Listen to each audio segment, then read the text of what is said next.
Uma semana depois da apresentação da proposta do Plano de Paz para o leste europeu, Ucrânia e Estados Unidos negociam os termos do acordo que pode encerrar a guerra que já dura quase 4 anos com a Rússia.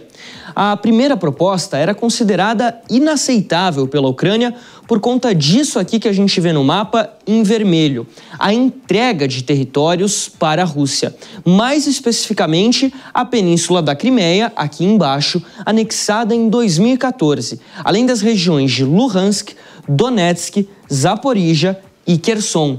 Isso representa praticamente 25% do território ucraniano, onde, pelo menos antes da guerra, viviam cerca de 10 milhões de pessoas. É praticamente impossível calcular quantas vivem aqui atualmente. A Ucrânia pediu tempo para fazer uma contraproposta e Volodymyr Zelensky, se reuniu com líderes europeus que também cobram participação no acordo, principalmente Keir Starmer, do Reino Unido, Friedrich Merz, da Alemanha e Emmanuel Macron, da França. As negociações estão caminhando e os Estados Unidos dizem estar otimistas. Enquanto isso, do outro lado, a Rússia diz que vai seguir atacando caso a Ucrânia não aceite os termos apresentados pela Casa Branca.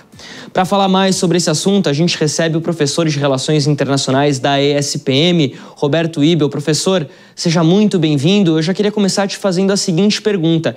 Existe alguma possibilidade, algum cenário, onde a gente chega a um acordo de paz em que a Ucrânia não ceda território para a Rússia? Então, Fabrício, primeiro, muito obrigado e uma satisfação estar aqui com vocês no JP Internacional. Essa é a pergunta que nós nos fazemos praticamente há quase 4 anos, né? Considerando que a guerra iniciou em fevereiro de 2022. Já falei diversas vezes aqui na JP News, né, sobre a importância de olhar com muita cautela, com muito pragmatismo, com muito realismo esses anúncios de negociações de cessar-fogo, esses anúncios de acordos de paz, desde que eles não envolvam a Ucrânia, né? Pela primeira vez, eu acho que esse é o ponto para responder objetivamente essa pergunta, pela primeira vez, a Ucrânia, sob o governo de Zelensky, ela está disposta a aceitar, a colocar a questão territorial nas mesas de negociação. Mas veja bem, disposta a aceitar, a colocar na mesa. Isso agora significa que a Ucrânia está disposta a abrir mão de 1/3 ou 1/5 do seu território para a Rússia? É um grande ponto de interrogação. Neste momento, a leitura que eu faço é que o governo de Volodymyr Zelensky está percebendo que o apoio dos europeus começa a se fragmentar, né, como você colocou muito bem aqui na introdução, e também, principalmente, o apoio dos Estados Unidos parece estar cada vez mais distante, cada vez mais escasso. A paciência do presidente norte-americano Donald Trump parece também estar se esgotando com relação a Volodymyr Zelensky, e o que traz também essa pressão muito grande dos norte-americanos para que Zelensky assine um tratado de cessar-fogo e até mesmo futuramente um acordo de paz com a Rússia, né? Então já há uma percepção, eu diria, Fabrício, para todos que estão acompanhando aqui o JP Internacional, de que a Ucrânia está num ponto de não retorno, né? Ou seja, não tem mais condições de manter ou reconquistar esses territórios, né, que foram colocados no início da reportagem, né, principalmente a região de Donetsk, Luhansk, né, o Donbás, como a gente fala, aquela região no leste da Ucrânia, e que a única garantia para que a Rússia pare de atacar, como a gente está vendo agora nas imagens, o território ucraniano, é a Ucrânia se comprometer em abrir mão desses territórios e reconhecer um governo autônomo, né, claro que controlado virtualmente por Moscou, nessas regiões separatistas que serviriam como uma espécie de um estado ou estados tampões entre a Rússia e a Ucrânia. É isso que nós temos neste momento. Claro que tudo pode mudar, né, no decorrer do tempo, mas é o cenário que se desenha neste final de 2025 e também para o começo do ano de 2026. Para finalizar, Fabrício, o que eu tenho percebido, né, a leitura que eu faço, principalmente das declarações do presidente Trump, é que Trump quer evitar que a guerra complete os seus 4 anos de duração em fevereiro de 2026. Ele quer concluir a guerra, talvez até usar o marco, né, do dia 22 de fevereiro de 2026 como talvez o fim da guerra depois aí de 4 anos de conflitos. Professor, você mencionou a questão da pressão. A Rússia sofre pressão porque ela está nesse momento isolada em relação ao Ocidente, o sistema financeiro internacional, tudo isso que a gente já sabe há muito tempo. A Ucrânia também sofre pressão porque, embora ela receba pacotes de ajuda financeira do Ocidente, ela não tem a capacidade direta de enfrentamento com a Rússia, isso é claro. Mas essa pressão dos dois países, ela é equiparável ou alguém pode se dar um pouquinho melhor com isso? Tudo indica, Fabrício, que a Rússia ela tenha uma saída melhor, né? Uma conclusão melhor. Por quê? Olha, veja bem, se a gente olha para os indicadores econômicos, inclusive o PIB russo, ele tem crescido nos últimos anos, inclusive até um crescimento maior que de várias economias europeias, né? A Rússia hoje, e o governo do presidente Vladimir Putin, conta com uma certa, digamos assim, simpatia da administração Trump, né? Haja vista o encontro que ambos tiveram agora no começo desse segundo semestre no Alasca, né? Putin foi recebido com um tapete vermelho no Alasca e o interesse dos Estados Unidos em trazer a Rússia mais para a sua zona de influência, né? E descolar a Rússia da China. Eu acho que uma leitura importante da gente fazer também, Fabrício, é que a Rússia também está, de certa forma, eu não diria incomodada, mas desconfortável, digamos assim, com a sua extrema dependência da China. Hoje, o sistema de pagamentos russo depende do sistema de pagamentos chinês, as transações comerciais, financeiras, as questões de logística, de fornecimento de energia, enfim, todas passam pela China. E a Rússia percebe que ela está numa relação de grande dependência com a China, né?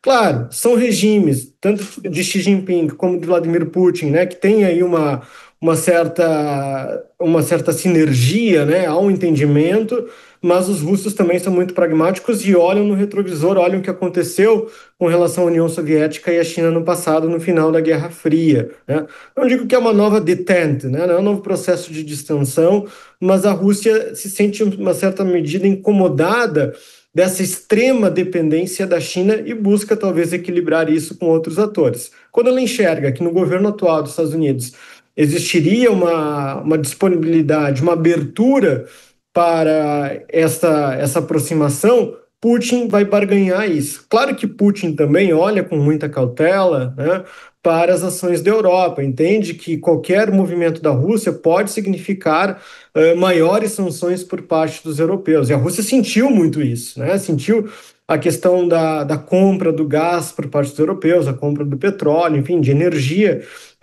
de modo mais claro, né? Então a Rússia se sente muito preocupada com isso e ela busca jogar essa relação de dependência. Mas nesse momento a Rússia olha para a China, olha para os Estados Unidos, olha para o BRICS, né? Busca encontrar alternativas para não se sentir tão vulnerável, digamos assim, em uma eventual negociação de um cessar-fogo. Por outro lado, né, acho que a Ucrânia ela tem o desafio, né, de concluir a guerra, de ver os espólios da guerra e principalmente da reconstrução da Ucrânia.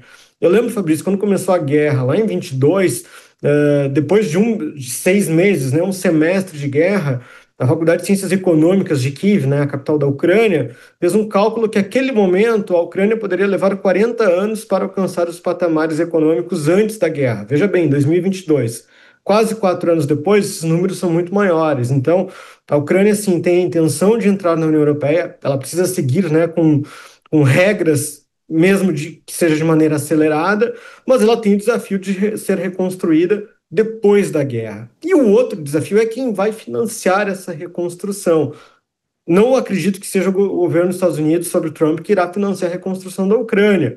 Essa responsabilidade ficará a cargo dos europeus, e os europeus já anteveem isso, né? O custo que isso implicaria para a população europeia, que, por sua razão, acaba também pressionando mais para que os europeus aceitem, ainda que contrários, né, aos termos da Rússia, para uma conclusão da guerra. De fato, é uma equação muito difícil de ser resolvida, né, de definir quem vai ganhar de fato, quem vai sair melhor beneficiado, mas, pela fotografia do momento, a Rússia talvez ganharia mais do que a Ucrânia, que, por sua vez, foi a vítima, né? Foi o país invadido, teve a sua soberania violada, a soberania territorial violada nesses quase 4 anos. Quando você fala dos europeus, professor, o que leva os países europeus a ficarem tão escanteados na hora das negociações?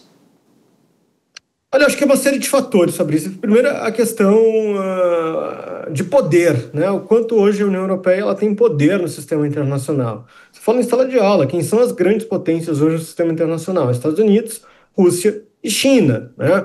A União Europeia, sim, ela ainda tem um poder econômico, ainda tem países que estão no G7, ainda tem um protagonismo, digamos assim, numa agenda política internacional, uma agenda climática, como a gente viu recentemente na COP30, mas a capacidade militar, a capacidade de influência, de transformação das relações internacionais por parte dos europeus é muito aquém daquela que eles tinham, por exemplo, durante a Segunda Guerra Mundial, durante aquela que eles tinham no século XIX, né? Então, a Europa ela percebe que este protagonismo está reduzindo, hoje ele é mais limitado, né? E que não consegue, em claro e bom português, né, bater de frente, encontrar, se deparar de fato com essa capacidade militar, bélica, econômica, política, comercial que as três grandes potências têm, né? Eu sempre falo, os europeus eles têm uma dificuldade, talvez, de enxergar esse sistema internacional do século XXI, como talvez, de fato, o atual governo teve no começo, né? Lá em 2023 também tinha uma leitura de mundo de 20 anos atrás. Os europeus também têm essa dificuldade, e por isso são colocados de lado. Tem uma imagem que eu acho muito emblemática do começo deste ano, que eu usei muito nas aulas de teoria de relações internacionais, o realismo e o idealismo. O que significa o realismo? O mundo como ele é. Que foi um encontro entre Marco Rubio, secretário de Estado dos Estados Unidos, Sergei Lavrov, ministro das Relações Exteriores da Rússia, né, se encontraram em Riad, na Arábia Saudita, para definir, né, uma agenda de negociações, uma agenda de diálogo entre Estados Unidos e Rússia. Não tinha nenhum representante ucraniano. Na mesma semana, aconteceu a Conferência de Segurança de Munique, na Alemanha, em que todos os europeus estavam presentes, né? Marco Rubio visita, e que tinha uma visão muito mais idealista, né? Que era possível encontrar um denominador comum, que a Ucrânia poderia garantir essa soberania territorial. Então, acho que a gente volta, né, aos clássicos das relações internacionais para explicar o que está acontecendo hoje. A gente tem que ter um olhar muito mais realista de quem tem capacidades, né, militares, econômicas e políticas, do que uma visão mais idealista e mais utópica dessas relações internacionais como um todo. Por isso, eu acho que acaba explicando certa diminuição de protagonismo dos europeus e por que a União Europeia e o Reino Unido são colocados de lado nas negociações entre russos e norte-americanos. Professor, em um minutinho para a gente poder girar os assuntos aqui no programa hoje. Nós tivemos essa semana a demissão do chefe de gabinete de Volodymyr Zelensky, Andriy Yermak, que está envolvido num esquema de corrupção lá na Ucrânia. O quanto que isso pode pesar negativamente para o governo de Kiev? Aumenta a desconfiança internacional, claro, né? Exato, isso aconteceu na sexta-feira, né, dessa última semana, e eu acompanhei um pouco a imprensa ucraniana. O Zelensky, ele tem passado até por uma crise, eu não diria uma crise, mas um momento de perda de legitimidade, perda de apoio, né, da população, porque ele já deveria ter realizado eleições, declarou lei marcial. Então, esse é um escândalo político que vai influenciar a imagem de Zelensky, né? Internamente, Zelensky ele tem sido, digamos, quase que uma polarização na Ucrânia, né? Aqueles que apoiam, que diz que Zelensky conseguiu manter até agora a Ucrânia, né, sobrevivendo, digamos assim, ao conflito, mas há aqueles que começam a questionar a capacidade de Zelensky, inclusive, de ser um negociador internacional. Acho que esse episódio de corrupção ele é uma mancha, digamos assim, durante agora no governo Zelensky, que pode provocar até mesmo, né, mais crise e ainda uma dificuldade de se encontrar uma solução para o conflito.